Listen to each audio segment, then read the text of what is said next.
Okay, hello dear all. We are working in this moment on our first module, second activity. However, I have seen that that there is no action in one of those activities proposes for the module number 1. In order to help you, allow me to share with you this video so it will actually help you. Initially, in the module ICT in ELT Beliefs and Theories, you will find the resources and the activities here. I could see that most of you have participated in exploring teachers' beliefs. Here, some of you have reported that still are looking for information since your colleagues have not provided you with those, with an answer to your, let's say, surveys. My suggestion is that you implement a different strategy. Even a cup of coffee would be useful to talk to your colleagues, to friendly invite them to have a cup of coffee and to answer to your questions. So far we have Julie and we have Leonardo who have replied and have done that first assignment. It's still a couple of days for the rest of the class. And the second activity is the one exploring global and local ICT frameworks. Initially, as you found on the resources, there are some resources that you are supposed to read, and the way to read them is in collaborative learning teams. For this purpose, I have organized some groups that according to your last names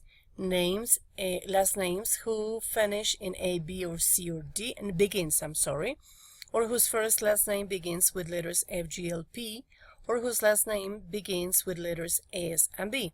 So each group will read either the document 1, the document 2, or the document 3. Why this distribution? Because the plan is that you collaboratively read the documents and support each other on the, let's say, design of the activity. The documents that we have is one from the UNESCO, an international institution that is actually giving us like some guidance on how we can on how we can actually address our education, and 2 documents from our Ministry of Education. These documents will actually give you some insights, more insights on how to actually have more support on why English teachers should include information and communication technologies in their schools. This initial document, a handbook for teachers, it's an important document produced by the UNESCO that is going to give you important insights on why teachers should care about ICT. So here you will find some interesting ideas that will guide you and that will be important to consider for your proposals, for the documents that you will write for your institutions. So it's very important that you actually consider this. For this first part, the group will be reading only the first chapter. However, in the next modules, we will be reading important, let's say, sections regarding new tools for education, or regarding some other important, let's say, aspects of the inclusion of ICT in language teaching.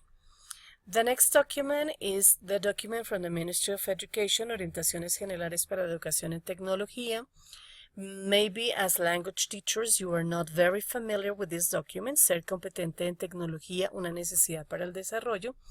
However, I decided to include this document because it will actually provide you with more insights on why we should care about including ICT in our classes. So again, more justification on this inclusion. So, and the third document, again from the Ministry of Education, is the Plan Nacional de Tecnologías para la Información. Again, this is going to be a long document that will provide it with some statistics and some information. So that's why we are working collaboratively, right? After you read the documents, it's very important that you keep in mind the instructions you are supposed to follow for this activity. So you go to the forum, you click on the instructions, and you will see what you have to do. So, some introduction, and it says do the assigned readings according to the letter of your first last name, and take notes on key aspects in your portfolios. And the post will come out in the form of an artifact short representation, such as a mind map, a chart, a diagram, a video, a poster, etc. So the plan, as you are reading collaboratively, is that you produce something visually that can be the support for other colleagues, since not all of you are reading the 3 documents, so you are responsible for the learning that your colleagues will have based on your artifact. And on the next page, I provided you with some tools to create infographics, posters, mind maps, or presentations. So you will find pretty interesting links of tools that you can use to create those. However, if you have some others, you are free to use them. I hope I can see your posts soon. Our module is getting over till let's say Thursday this week, so I guess that you are working hard on the production of this visual artifact representation.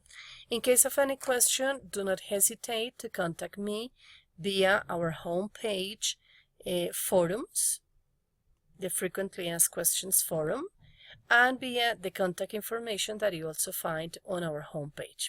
Okay, this is it for now. In case of any question, do not hesitate to contact me. Bye.